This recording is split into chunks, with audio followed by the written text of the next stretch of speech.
aparatūrą traukiam į karalių rūmus, patys kaip karaliai.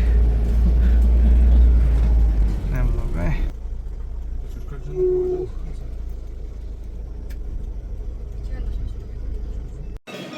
Nu ką, pradedam kelionę po karalių rūmus. Nemažai čia yra vietų, ką pamatyti. Ir turim gidą. Tai jo, bus įdomu.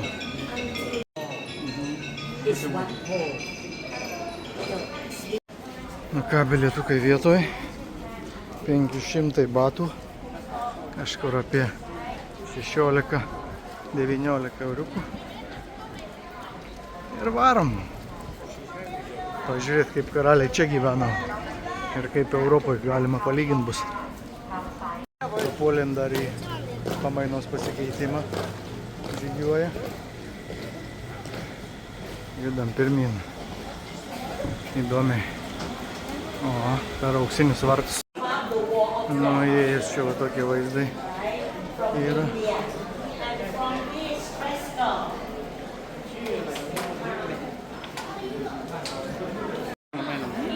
Čia toks vaizdas nerealus, bet matau, kad per kamerą bus sunku tą perduot. Iš tikrųjų labai viskas čia gražiai įdomiai padaryta, sudėliota. Tas čia koksai vaizdelis. Nerealus. Iš tikrųjų taip sudėliota viskas iš mažų dalelyčių.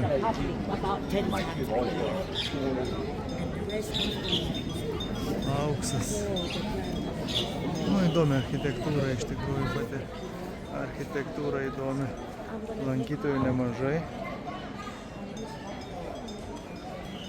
Bet ir gražu čia, iš tikrųjų daugiau Bankokė per daug kažko tai jau nėra.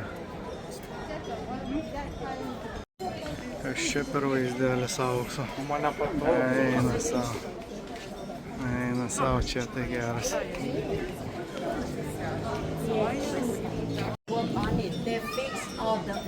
Čia viduj laikoma Buda ir čia laikoma relikvija, kaip ir Buda yra išdalinta į daug dalių, tai Tailandas turi petį Budos.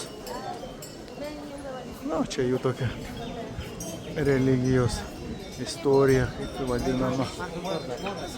Ir šitoj stupus čia yra ta petys.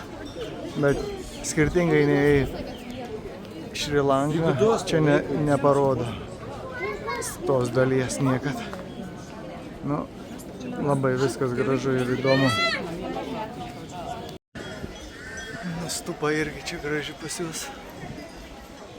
Didžiulė. Turėjo kažkas veikti nemažai.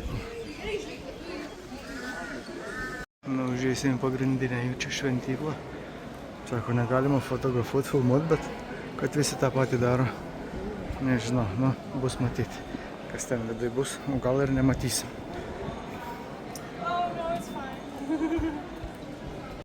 Vidui nebuvo galima filmuoti, bet iš išorės pritraukiu. Matosi Buda. Gražiai viskas padaryta.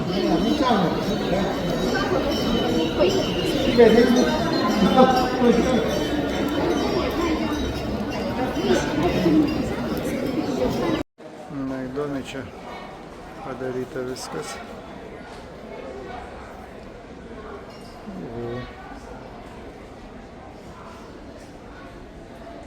Kiek čia turėjo kažkas dėliot laiko. Važiuojam į kitą kvartalą Karaliaus rūmų. Čia jau 19 amžiaus, jau biški kitokie, bet vis tiek gražus drakonai stogai. Labai nuostabiai. Dar vieni rūmai.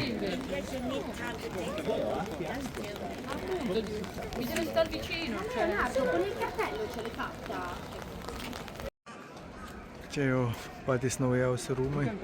Matosi europietiškas dizainas. Prancūziški baldai viduj.